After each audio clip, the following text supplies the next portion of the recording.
เราจะพาทุกท่านไปติดตามสถานการณ์ชายแดนไทยลาวที่กำลังเติบโตอย่างต่อเนื่องนะครับโดยเมื่อปลายเดือนเมษายนที่ผ่านมาครับนายพิชัยนรินทพันธ์รัฐมนตรีว่าการกระทรวงพาณิชย์ได้ร่วมคณะนางสาวแพทองธารชินวัตรนายกรัฐมนตรีลงพื้นที่ตรวจราชการและประชุมติดตามสถานการณ์การค้าชายแดนณด่านศุลกากรนครพนมครับนายพิชัยเปิดเผยว่าในช่วง6เดือนแรกของรัฐบาลชุดนี้ระหว่างตุลาคม 2567 ถึงมีนาคม 2568 การค้าชายแดนและผ่านแดนของไทยมีมูลค่ารวม 98,347 ล้านบาทเพิ่มขึ้น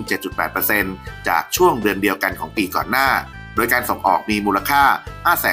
5,9,078 ล้านบาทเพิ่มขึ้น 10.8% และการนำเข้ามูลค่า 399,269 ล้านบาทเพิ่มขึ้น 4.2% ส่งผลให้ไทยเกินดุลการค้าถึง 19,809 ล้านบาทโดยเฉพาะการค้าระหว่างไทยกับสปป.ลาวมีมูลค่า 197,829 ล้านบาทเพิ่มขึ้นถึง 13.9% ซึ่งเป็นการส่งออกผ่านสปป.ลาวไปยังจีนที่พุ่งสูงถึง 60.8% หรือคิดเป็น 27,827 ล้านบาทสินค้าหลักที่ส่งออกครับได้แก่ฮาร์ดดิสก์ไรท์น้ำมันดีเซลและลำไยสดสำหรับจังหวัดนครพนมเป็นจังหวัดเดียวที่มีมูลค่าการค้ารวม 22,383 ล้านบาทเพิ่มขึ้น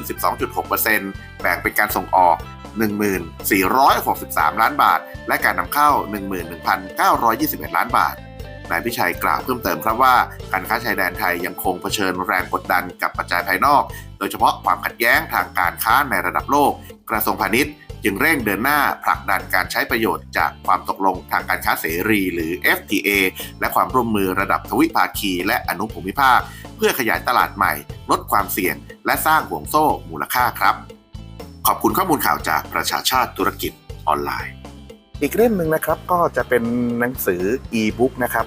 ในเรื่องของสมดุลยิ้มหยางบ้านแห่งความสุขซึ่งหนังสือเล่มนี้เนี่ยจะบอกในเรื่องของการจัดบ้านนะทิศต่างๆของบ้านจะจัดยังไงแบบไหน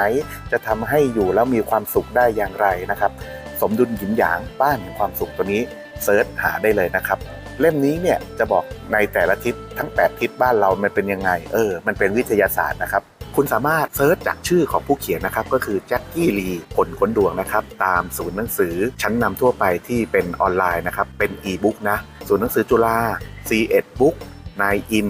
เมฟปิ่นโตนะครับหรือคุณสามารถที่จะดูได้ที่ Shopee นะครับซึ่งผมปักลิงก์ไว้แล้วนะฮะ Shopee นะคุณก็ดูที่ลิงก์ตรงนี้ถ้าสนใจงานเขียนแล้วก็เราก็จะได้เขียนหนังสือที่ดีๆให้กับคุณดูว่าชีวิตคุณควรจะไปทางไหนแบบไหนนะครับ